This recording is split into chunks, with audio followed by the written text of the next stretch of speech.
Hey everyone, this is Rushlock, and today we're going over a post by Dinkle titled, Why EVE Online Players Are Angry.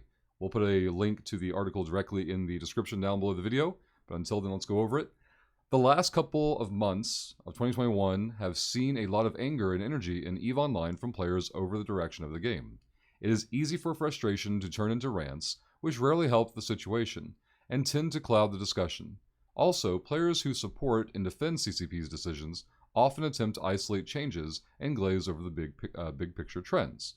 So there's going to be a lot of parts of this post as I go over it that I'll disagree with. However, if we can make it about a little over halfway through, some really good points get made.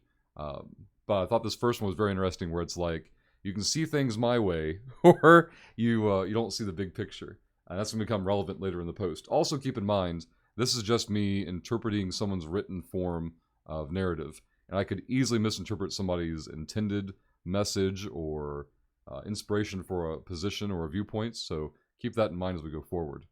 I will go over and lead up to the recent anger briefly and try to identify the key issues. Covering the last 2 years can lead to a long article, so here's one issue already. This is something that's been going on for up to 10 years, right? This started with the Rourke buff almost a decade ago, or roughly a decade ago.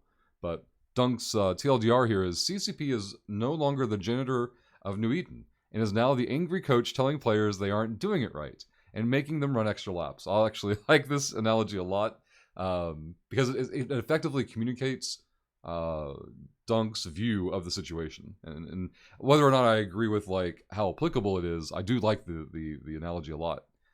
He goes on to say, players have lost trust in CCP to create interesting new paths in the game. Let's look back when this all started, the summer of 2019. That is not when this all started, but we've already mentioned that. The game meta at this time was about Rourkes and super capitals operating a supposed super cap umbrella. This is one of those interpretation things. I say supposed because there are quotation marks. But then he gives examples of exactly it happening, which it being basically risk-free faucet turning. You could gather in a lot of resources, you weren't under much threat, because all you had to do was ping, hey guys, Rourke tackled at this location, nerds would form up and come save you. This is Dunk's narrative sharing from the Brave perspective. If you're in a different organization, you may have had a different experience, but generally the larger group you were in, the more quote-unquote safe your activities were. So the super cap umbrella that allowed fast response to any attack on these resource revenue generating ships. You could probably fit in here high resource revenue generating ships and denote that they were pretty unhealthy in their state. There was much wailing and gnashing of teeth over this by some players who wanted a change that allowed more of these ships to die. Correct. Again, mostly because of the lack of risk-reward ratio, right? And that's the key core element of EVE Online, is you're constantly risking something, and when you undock a ship, you understand the ship's already dead, but you hope that the activity you're about to engage in will replace the cost of the ship and then some before it dies. And where that risk-reward ratio lies is usually an indicator, not always, but usually an indicator of the health of an activity within the game. CCP had similar thoughts about changing the game meta and embarked on what is now known as the Chaos Era, starting with Blackout, which was switching nullsec space to delayed local chat. While a small group of players found this change fun and exciting, many players reacted negatively and the player counts dropped precipitously. CCP reverted the change in under 2 months, but the idea of changing the game meta stuck, and they decided to create an ecosystem team to focus on the goal. So this is another example of, I can't tell you what Dunk meant by this, it's just my interpretation of it. CCP reverted the change in under 2 months, to me sounds like Dunk is trying to communicate that CCP recognizes it as a screw-up and tried to walk it back. In reality, CCP was very clear that the Blackout implementation was meant to be temporary, and they wanted to gather information on player behavior. But again, Dunk may not mean it at all. He just might be, stating a fact that the change was only in game for roughly 2 months. For some reason, the word "under" to me stands out as like, they didn't last it for more than 45 days before they had to get that out of the game, kind of a thing. That may not be the case, so keep that in mind. The ecosystem team began changing resources quickly, reducing availability without any warning. Not even CSM was informed of this major directional change. Correct. Like, this is EVE. You have to be very careful with the information you give to the player base in advance. Otherwise, you see dumb things happen. And that concept is going to come back up later in this post. The ecosystem team felt that the New Eden economy had too much ISK and too many resources, and that this was the source of the problems in EVE. This is a very small statement, but it has a lot of opportunity to look into what I perceive as Dunk's perspective on topics. He says that the ecosystem team felt that New Eden economy had too much ISK and too many resources. It simply did. Like, this is not an opinion. This is not a mistake of perspective. Like, if anyone tries to tell you that the game has been in a healthy game state in terms of economic resources for the past decade, they either, one, are just ignorant, or two, they've got skin in the game, and they're somehow benefiting from these faucets being wide open and the game being devalued constantly. Let's see. And so began the shortage phase, which was described in this initial manifesto post. I will not go deep on the post itself, but it was full of generics and hand-waving about making the economy quote-unquote healthy. So this is what I mean. Again, Dunk may not have meant it this way, but it seems like he's trying to infer that there was nothing wrong with the game's health in the first place for the economic standpoint. And again, that's either not getting it and not seeing it and not understanding it, more importantly, not wanting to understand it, or two, actively benefiting from an unhealthy game state yourself, so that anything that wants to change it gets perceived as an attack on you. No specifics or targets or anything a player can look at to see progress was mentioned. I can't say that I can speak for other people, but from my own perspective, I would say if you can't see the problems, you either don't want to or you don't have the capacity to see them. It's that simple. In CCP live streams, concerns about the high numbers of capitals and super capitals was mentioned. It became clear that the dev team wanted the loss of these ships to matter more and also wanted many of them destroyed. They also mentioned stockpiles, in quotations, that needed to be used up. I don't know if he's introducing the term stockpiles to the reader, assuming that they wouldn't know, what that means, or if they're putting it in quotations to, like, present a narrative where, like, these supposed stockpiles kind of a thing, but we'll go on to it later. Over the next year, the ecosystem team repeatedly changed resource gathering to attempt to make players engage in different behaviors, like living and working in low-sec space and putting more capital ships at risk. Changes to the market system and tax rates are also implemented to try to pull more ISK out of New Eden and punish behavior that CCP did not like 0.01 ISKing. Now, I could be mistaken on this, but my understanding of the change to push away from the 0.01 ISKing in market PvP is that it was putting a strain on the system. Just a technical issue of like, okay, here's an unnecessary burden to our infrastructure, let's just go ahead and fix it. I didn't think it was more complicated than that, but if you have more information on why 0.01 ISKing was a critical part of the game that needed to be like preserved, share with us in the comments, and I'll listen to new information. Absolutely, that's just the perspective that I had, or the understanding that I had going into that. A key change was changing ore distribution to prevent the gathering of all the minerals needed to build capital and super capital ships in nullsec alone. The dev team was warned that players could simply import anything they needed, as they did for other industry materials. That is absolutely correct. They would just import. They would pay slightly more to do so, and maybe that's what wanted to be avoided, but there's not like a lot of controversy there.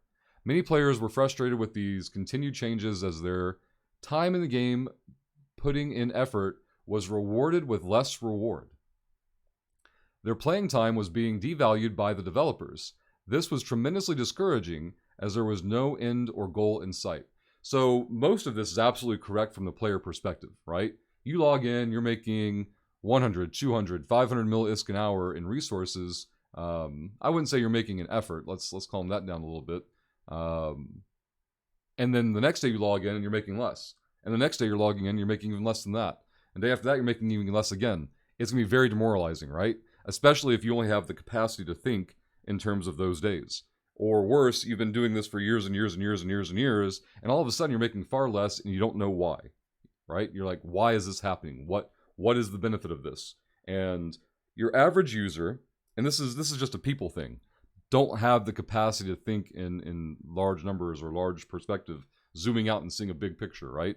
They think about their daily, weekly, monthly log in their own personal goals of flexing their accounts or saving up, having extra to put toward their next capital purchase and things of that nature.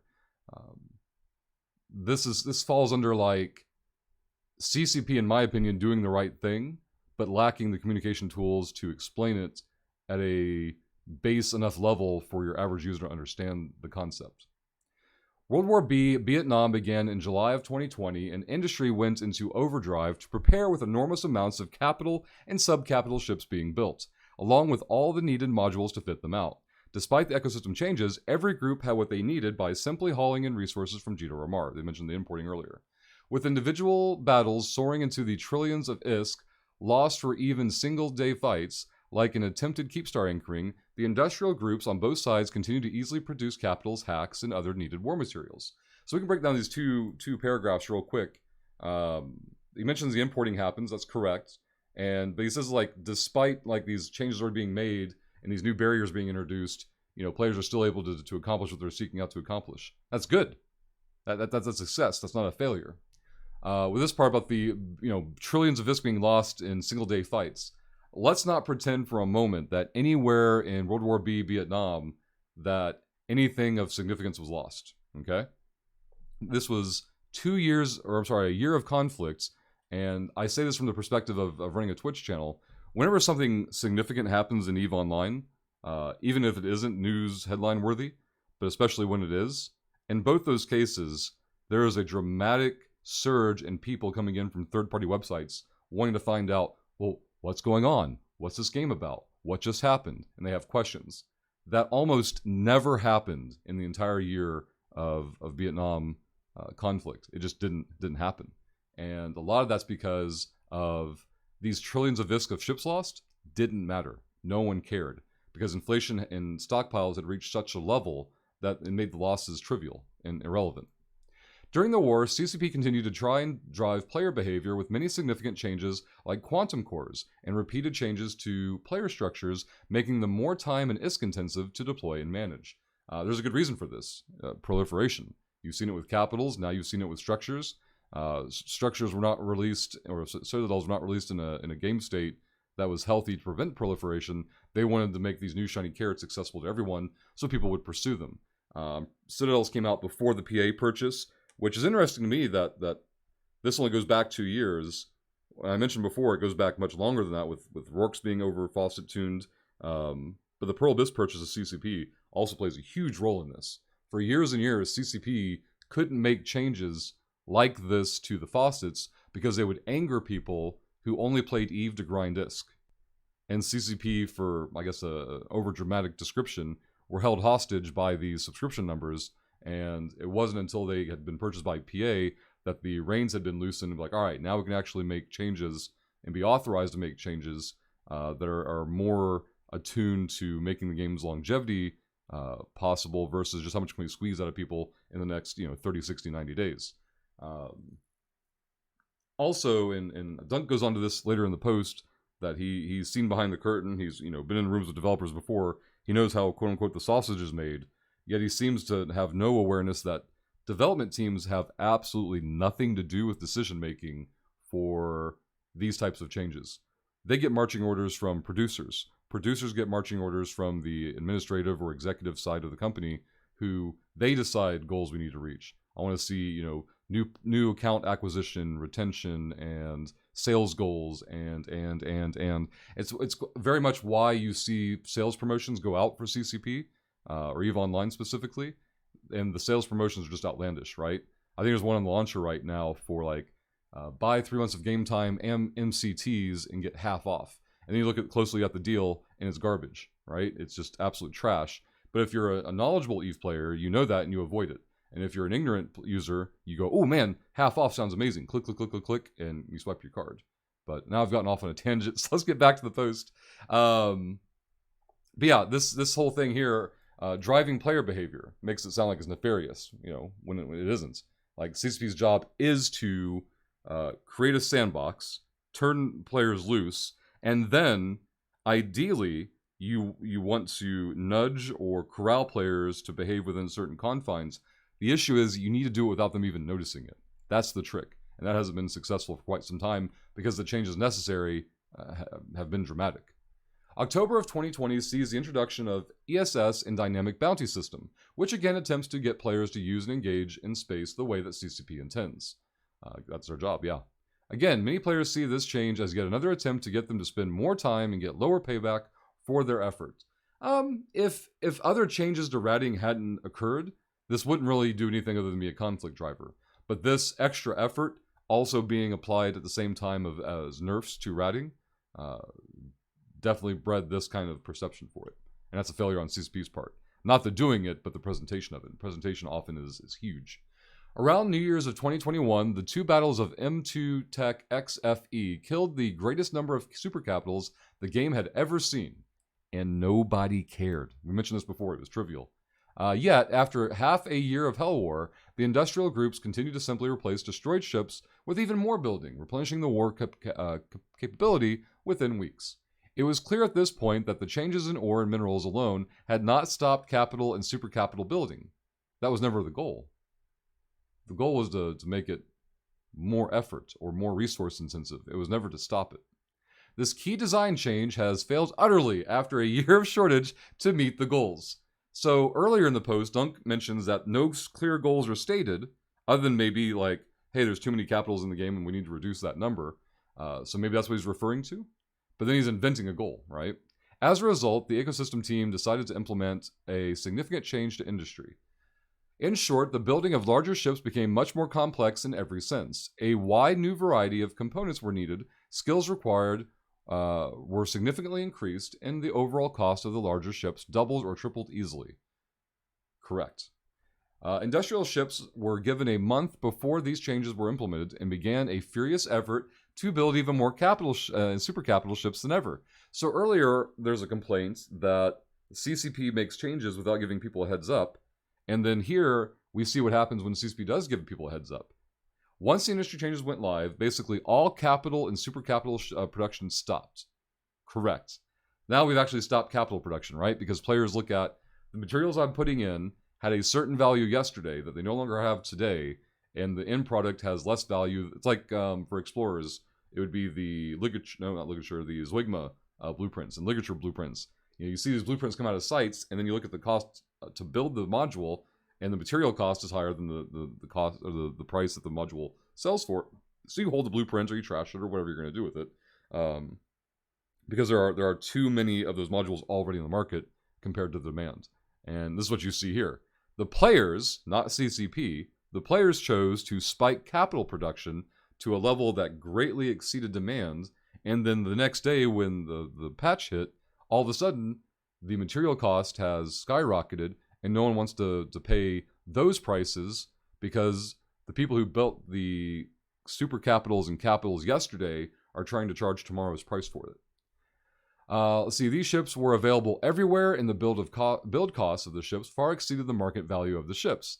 That was on purpose. That's why people built them. They're like, oh man, people aren't going to pay those resource prices later for these ships. Let's go and build them now. Wait a minute. You know what we can do, guys? We can charge them the new market price, the new build cost plus profit margin, and really get them right. This entire part of the industrial chain simply stopped. The demand for the new the new special components was weak. Right, because there was no need to build anything because it had already been built, and stockpiles have been, massive. Meanwhile, the war continues to keep most players focused, yet the drumbeat of more carrots, less stick continues to increase. Frustration of players about items like cost of battleships and some faction ships is repeatedly mentioned.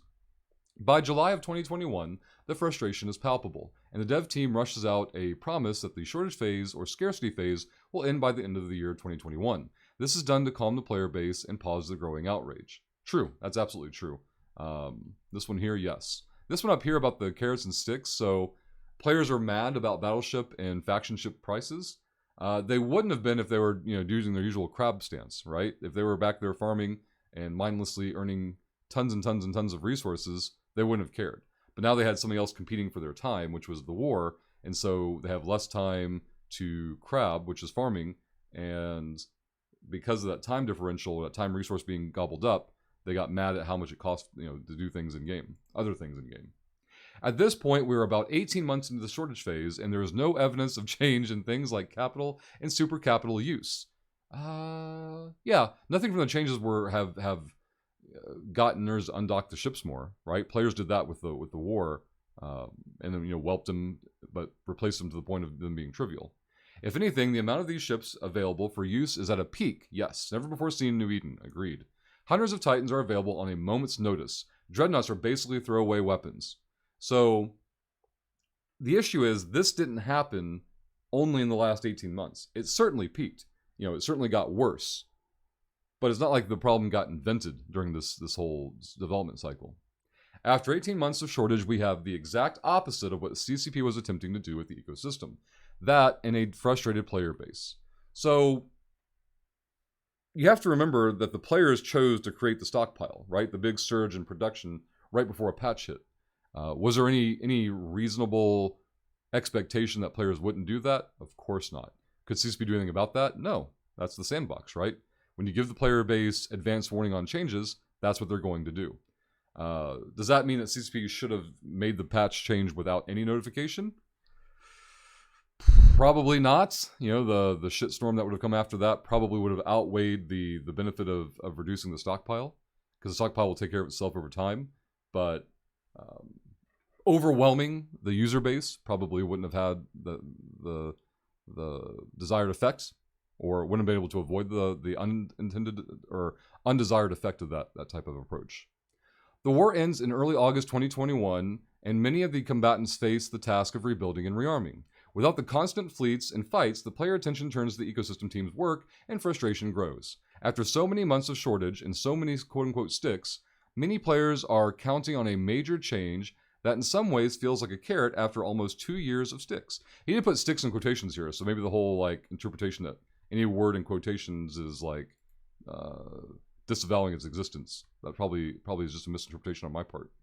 This brings us to the New Dawn dev blog, referred to as the New Age of Prosperity by CCP, which rather than being greeted by rejoicing of players, was met with angry protests and vehement opinions on the entire rationale behind the player shortage phase, or behind the shortage phase. So the reason I said player there is I already had it in my mind. Using the term players and rationale together sounds really dangerous. It's not how it was used here, but it's what popped in my head right there. The reason for this outrage and this, this frustration is that your average user, for whatever reason, either through, willful ignorance or getting bad information from leadership, or whatever the reason may be, people thought that when Scarcity phase ended, or the general population thought that when Scarcity phase ended, that EVE would return to a pre-Scarcity phase faucet game state, which was never going to happen. And just like if someone tells you that back then the game was in a healthy game state for economic faucets, someone would have to be off the rocker to tell you that, oh yeah, guys, don't worry. Once this Scarcity phase ends, and at the end of the year, things are going to be great. Now, did CCP mismanage and manipulate people into thinking that? That's debatable. I think it was more. I don't think it was like an intentional attempt. I think it was more of a oops bungle type of situation. Guys, calm down. Scarcity ends at 2021, end of the year. It'll be fine. And then they go into greater detail, right? So players just assumed, because they wanted it to be true, that after Scarcity phase ends, all the faucets will be opened up again, which is just dumb.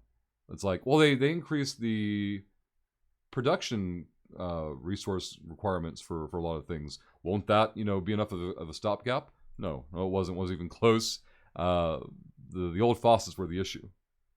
Let's move on here to, in the first days, CCP's response is almost antagonistic to the complainers, further infuriating people and polarizing opinions. I haven't seen this, so I can't have an opinion, one way or another. If you have a link to CCP's response, they're being interpreted to them as being like, bleep you guys, you're dumb. From a post from CCP, obviously a post that isn't mine, share it, and I'll definitely check it out, because I think that'd be interesting. After much Sturm and Drang, I don't know what that means, the release is quickly reworked to remove the worst problems. That would be compression. Compression was absolute garbage. I mentioned at the beginning of this video that if we made it far enough, we can get to the part that I would agree with, and that's the first one here, is the idea of compression being yanked out because it was just not finished. A few values are tweaked on ship modules and it's pushed into production.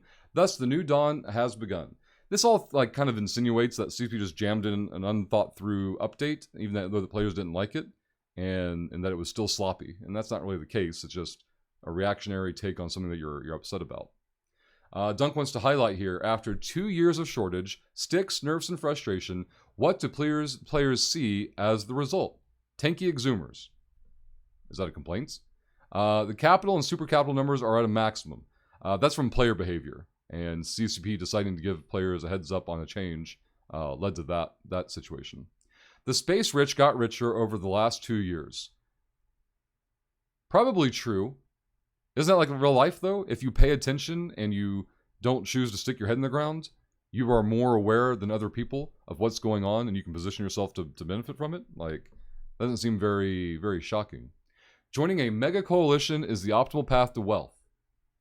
Is that new? Did that just start in the last 2 years? I'm pretty sure that's always been the case. I don't see how that has anything to do with these update changes. Their time playing the game is now worth less. Not worthless, but worth less than it was before, I presume is what is meant there. By what metric, right? We have players coming into the stream daily. Hey, I'm new to EVE. What makes the fastest ISK? And I always try to warn them. If you do something in EVE and your goal is to grind ISK in the most efficient way possible, all you're going to do is burn yourself out. Find something that you enjoy doing, then make it lucrative. Your ISK making, your resource gathering, needs to be a byproduct of an activity that you already enjoy. And a lot of this post focuses on not fun, but efficiency.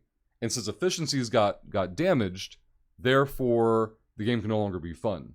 They've put their priorities in the wrong order there. If you don't have fun playing EVE, then CCP's you're doing it wrong or you need to play correctly is valid. If you're having fun doing an activity and you've noticed that you're earning less today than you were yesterday, then you have to remember, so is everyone else. And so you're not really affected. And that's a really hard concept for someone to understand because it forces them to perceive and understand other people's perspectives and positions. And in reality, most people can only see what's in their own two hands, and they can't even fathom beyond that point. Dunk goes on to say, it's reasonable to ask what was solved after all this change. Why did we go through all this pain? Oh my god. This is that false victimization narrative that happens where, I need sympathy, I need the reader to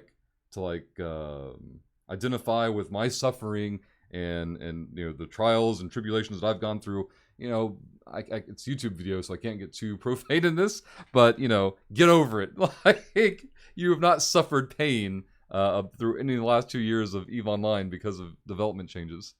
Let's see. A long-awaited winter dev blog arrives and is more of a retrospective than anything forward-looking or offering any new vision for EVE.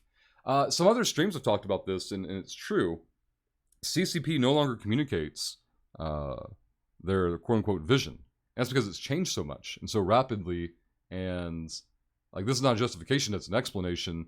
When Pearl Abyss was looking to buy CCP, and CCP had been actively trying to sell for years and years, long before it actually happened, they wanted to make their books look good. And so they cleared out and completely gutted the community team. And so a lot of forward-facing initiatives have fallen by the wayside. And even though that since then CCP has rehired a new community team, or newer, they've still only been in-house for like just under 2 years, I believe.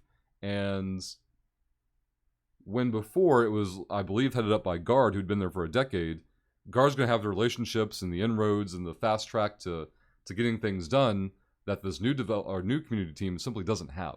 And so communication is going to be at a much lower pace and quality than it had been in the past because that cohesion has been disrupted. That isn't like there's a word I can't think of right now. It's not them, me saying, hey, this is fine. It's trying to get people to understand why it's happening the way that it is. Yes, I hope CCP does a better job of it in the future. It has nothing to do with the community team that's currently in place. It's all on the shoulders of people that they answer to and making their job easier and giving them the tools they need to succeed. Let's see. Offering new PvE experiences in a new direction. It's more of the same. So, like, what? Don't make new content because we already have content in the game? I think this is in reference to CCP saying they want to put out a new sites that you're going to put carriers or supers and capitals on to get them to undock. History would show that CCP typically doesn't put out new content with any rewards worth doing, and then later slowly inks up the rewards. So probably this stuff will come out. It'll get crapped on by the player base because the reward system is garbage, and then slowly over time, CCP will put more carrots in the basket to get people to go out there and do them. They want to make sure they're mechanically functioning before worrying about are they rewarding yet. But players don't like that, and so they always react negative to it, and that's understandable. Despite dev forum posts to backtrack a bit, many in the player base are still angry, and CCP attempts to calm the waters with a live stream Q&A session. This might go off on a tangent too, but like, I don't like the idea of devs posting on forums. Let the community team handle that. Like, let devs communicate to the community team, and community team talk to players. When you get people who aren't, it doesn't even matter if they're competent at it, but when you get people whose job it isn't to communicate with the public, it almost always goes poorly. The live stream is a formal Q&A and has real non-softball questions. The ecosystem team is directly asked about KPIs, which are key performance indicators, and metrics they use in measuring the ecosystem changes. The answer is a meandering dodge that gives no direct answer and avoids being specific at all. Further, it includes some strange permutation about supply and demand, so far unknown to the economic theory. So here's the quote from the live stream. I read it the first time and understood it. I don't, that's not true. I can see where people wouldn't get it, but your average person isn't going to get it in the first place, and expecting them to doesn't make any sense. And this reinforces the idea of you have to be very, very thoughtful on who presents information to the public, because they're probably not speaking at your level of understanding of the subject matter, because it's your specialization, and they're just, you know, a dumb line member. Like, I'm over-characterizing there, but that's how it usually works. And so the quote is, so we had to kind of have that run its course. I presume it's in reference to the scarcity phase. And now it's done, kind of pretty much on time, compared to the original plan. So that's the big thing. We have ship stockpiles, but they will, you know, as manufacturers start to kind of see their ship prices, or manufacturing ship prices get closer to the prices that the owners of the stockpiles hold, we'll start to see them come together at some point. These stockpilers will have to give in and start selling at the same price as the manufacturers. So like a TLDR or a clarification of that, or probably a simplification of that. Remember when Dunk talks about the big spike in people building capitals right before the patch change? Those people are still holding on to those ships. And they want to sell them, not at the price that they were created at, but at the price that they would cost to be created now. And what this team member is saying is that eventually that player will crack because other people will start building them and start selling ships again, and eventually the money will get too good and that person will come off their stockpile. Could that happen? Absolutely. Do I think it's a guarantee? No, I do not. Could I see people spitefully holding on to stockpiles and or quitting and leaving, making it easier to not interact with the market? Yes, absolutely. And so time will tell. I don't think it's a guarantee that will play out that way. Could it? It very well could, but we have to wait and see on that one. But Dunk doesn't like it, calls it word salad, and moves on. The dev team then tries to put some kind of data on the screen to answer the KPI question. At some point, this mining graph is shown. And so you can see, you know, Rourke problem, Rourke problem, Rourke problem, Rourke problem. Rourke problem ends around, is that June? Here. And that for the last, 18 months that he's going to get into, has normalized. This graphic shows the amazing data that Rourke issue was solved by the changes at the initial announcement of the ecosystem changes. So at this point in the post, I'm pretty sure Dunk's just mad. Because what this graph shows is not about Rourke utilization. It's about how materials are gathered in Eve. And it can be a little tricky trying to differentiate and separate those two concepts. But basically, people didn't stop using Rourkes because of the recent nerf, right?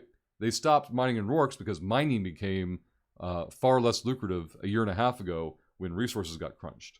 That's why it happened. And for some reason, Dunk wants to present the idea that Rourke utilization has been vilified. And it's not current Rourke utilization that's being vilified, it's past Rourke utilization that's been vilified and blamed for faucet making. But keep in mind, that was CCP's fault. CCP buffed Rorks years ago to an way out of control level, but it wasn't as noticeable early on because nerds were still undocking and blowing ships up on a semi-regular basis. You know, it wasn't like we had 10 years of no conflict. What was it? 2014 had the big BR5 fight, and that was my big view getter for EVE Online on Twitch. And after that, 2015 and beyond, things really quieted down. You had like, what, 2015, 16, 17-ish of probably 2018. So like 3 or 4 years of just wide open faucets and nothing blowing up. Nothing happening at all. Let's see. After more than 18 months of Rorks being the boogeyman of the economy in the new Dawn nerf, CCP is showing publicly that the Rorks have not been the driver of mining as they were in the past for over a year and a half. So the Rork nerf that's more recent, right, is a way to prevent them from rising back up again, shifting them so that they can't be, you know, utilized in the way that they were before, because that was unhealthy. Putting them back into a support role where they started is close to an acknowledgement that making them a mining ship, like an actual gathering ship, was always a mistake. And it was done years ago to drive sales and generate revenue. But you cannot realistically expect CCP members today throwing CCP efforts years ago under the bus and saying, hey, basically, our predecessors screwed up because their bosses pressured them to. You're not going to get that statement made. It just isn't going to happen. Absolutely infuriating to see this after the entire shortage phase. Well, that's because people want to misinterpret data. Like, that has nothing to do with the actual data being presented. The entire justification for the Rork nerf is basically tossed out the window in one slide. But it's only your own justification. It isn't like the actual cause and effect of it. Literally unbelievable to many that the dev team felt that this graphic helped their explanations. That's true. Like, we went back to that before. When you're speaking on something that you deal with on a regular basis and are specialized in dealing with, and then you talk to general public about it, and you forget that they don't understand it, this is what happens for it. The stream goes on to try and describe the stockpile situation with more graphs. Again, this image does nothing to help their case. Well, let's say stockpile, stockpile, stockpile, spike, peak, and fall. It doesn't seem that complicated, but when you're angry and upset and you want things to fit your narrative, you become too irrational to understand things, right? EVE players are nothing if not detail-oriented, and this graphic has been stripped of anything helpful to understanding it. This came up in another stream the same day as the Q&A on CCP's stream, where basically, I think it was on Madroll's channel, people were talking about this. And then CCP, don't ask me, I don't remember now, came in and shared some graphs that were also stripped down of most information, but did show a little bit more. And the conversation turned into CCP has to be very careful with what information they show players, because players can use that information to dox other organizations in game and gain an advantage through intel. But when you're upset and angry, you don't want to hear that. You just want the raw information. Give me the books. Show me all the details. And it isn't going to happen. But let's see. Yeah, CCP puts this graphic, which leads to another torrent of questions. What is it actually measuring? I presume raw materials, but I could easily be wrong. Does it include asset safety, hangers of players that don't log in? Presumably yes, because there's no reason for them to filter out that information. Again, no clear answers, and that makes the concerned players even more concerned that there are no real metrics and that the ecosystem team is flying by the seat of their pants. So it's like, whenever information is presented and it goes over your head, obviously the other party is wrong, right? It's easier for the person to rationalize for themselves. It can't be. No one ever listens to a presentation and goes, huh, I just lack the capacity to understand what's being discussed. And that never happens. It's a lot easier just to just get mad, right? To get angry. It's how people react when a deficiency on their part of understanding is presented right there in their face. CCP has the resources and the know-how to give compelling presentations and deliver a clear narrative. They have done so many times in the past. However, the latest livestream appeared to be a depressing, poorly planned afterthought given after being forced to answer. This kind of touches on the idea of like the transition for the community team, right? In the past, CCP has done a great job of communicating. In recent times, not so much. And again, I wouldn't put that on the current community team. I would put it on the fact that they are relatively new to the office, and in my opinion, nothing stated by them that I've seen. I would argue that they probably don't have the full. Sometimes how do I want to phrase this? I don't say they don't have full access, because they will, but they probably have more hurdles in place that their predecessors didn't have to deal with because their predecessors had been there longer. That's probably the best concise way to put it. They have done much better. They can do much better. They all love Eve and the players, which makes the recent communication failures all the more surprising and disappointing. I do agree with that. I agree that CCP has done a poor job of communication and narrative control over the last probably 2 to 3 years. And yeah, I mean, it just has. There's no like counterpoint to it. There are reasons for it, and I hope that CCP does better at it. I just have concern that blame or responsibility will get put on the wrong desks. As the year ends, CCP faces a declining player base that is frustrated with both communication and execution of ideas that appear to be a push away from the sandbox and toward making players play Eve, quote-unquote, the right way. After almost 2 years of making player effort less valuable, again, that goes back to what metric you're using, right? Many have lost faith in CCP and their ability to create new and interesting paths to follow and achieve to reach for after years of playing. This is like an acknowledgement. This is all from the perspective of someone who's been in the game for a long time, right? You come in with the new users who won't have the decade of faucets being wide open, skewing their perspective. Even if you take out all of the issues surrounding the works from the discussion, it's easy to see the last 2 years as spinning wheels in mud, making a big mess but going nowhere, leaving the game with the same power dynamics from 2019 and overall lack of direction and inspiration. And that kind of goes back to the idea that people thought that Scarcity would end and then pre-Scarcity faucets would be turned back on. Players love playing Eve. Yeah, sure, that's actually true. The communities they participate in, and creating fun and havoc in the sandbox. The part where I hesitate here is love playing Eve. Fun. It's like, now all of a sudden these aspects are important, but somehow they're getting linked, being that if you're not having resources falling out of your ears, then you can't have fun with the game, right? CCP has lost sight of their role as janitor and appear to be crudely throwing ideas against the wall to see what sticks, hoping it solves anything. As a result, we have a lot of angry players that feel that the last 2 years were a worthless pursuit of an unmet goal, wasting a lot of time and losing many friends who stopped playing. If you lost friends, they weren't really your friends, right? You'd still be talking to them as they played other things. Like, why would there be a lack of interaction with people just because they stopped playing Eve? I have been in the room with the developers and seen how the sausage is made. CCP is full of smart, engaged people who can do amazing things. I know there are great ideas lurking, waiting for the opportunity to see the light of day. It's time for CCP to stop wandering off into the tall grass and get back to the workshop and hammer out some great, mind-blowing stuff. So here's the issue. If Dunk's been behind the curtain and knows how things work, why does he expect the dev team to be the ones to do that? Like, we mentioned this toward the beginning of the video. Developers get their marching orders from producers. Maybe Dunk hasn't been around producers. Maybe just thought they were part of the dev team. I don't know. He'd have to go into greater detail on that. But yeah, producers get their marching orders that they give to the development team from the executive side of the company, who are going, hey, we've got goals and metrics and sales goals we want to reach. Here's what we expect. Now, producers, you go communicate this and facilitate it, and then the dev team has to make it happen. And so when you don't like something that a dev team is doing, or you think, man, how could they possibly think this is popular? That isn't their job. Their job is to execute. Personally, I am hopeful for the future, but I continue to push the dev team is to remember that players want to enjoy Eve and feel rewarded for their effort. If that gets lost, nothing else really matters. This is true. This is the first time that things get put in the right order.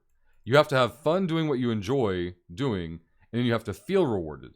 How much reward you're going to get is going to be skewed now for older players, because if they're not hitting old faucet out of control numbers, they're not going to feel rewarded, period. And so they have to go back to finding their fun and recognize they live under a new ceiling, or they're just going to make themselves unhappy. But that doesn't fall on CCP. That falls on players. And that's going to be the hard part of all of this to hear. But wow, that was a long video. Much further longer than I intended to be. Always provide links in the comments down below if there's something you want me to check out that plays a role in this whole long conversation. And yeah, I thought about chopping this up into multiple pieces. Maybe I should have. But we'll see you next time.